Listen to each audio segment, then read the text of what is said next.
قرآن چیخ چیخ کے کہہ رہے ہیں کہ جو نماز نہیں پڑھتا اللہ کے ہاں وہ مسلمان نہیں ہے۔ صحیح مسلم میں یہ حدیث لکھی ہے 246 کہ بندے کے کفر اور ایمان، شرک اور اسلام کے درمیان فرق کی نماز ہے۔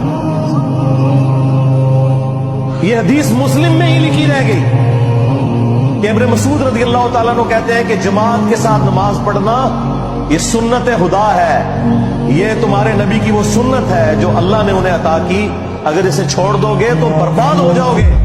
رسول اللہ کے زمانے میں اگر کوئی بیمار بھی ہوتا اور دو بندوں کے سہارے مسجد میں آ کے نماز پڑھ سکتا تو اس کی کوشش ہوتی کہ میں مسجد میں جماعت سے نماز پڑھوں، کہیں مجھے منافق نہ شمار کر لیا جائے۔ جماعت چھوڑنے پر رسول اللہ کے زمانے میں سمجھا جاتا تھا صلی اللہ علیہ وسلم کہ بندہ منافق ہے۔ صحابہ کرام کو، اہل بیت کو کب معلوم تھا کہ ایسی امت بھی آنے والی ہے جو آپ سے بڑا عشق رسول ہونے کا دعویٰ کرے گی اور نماز ایک نہیں پڑھے گی۔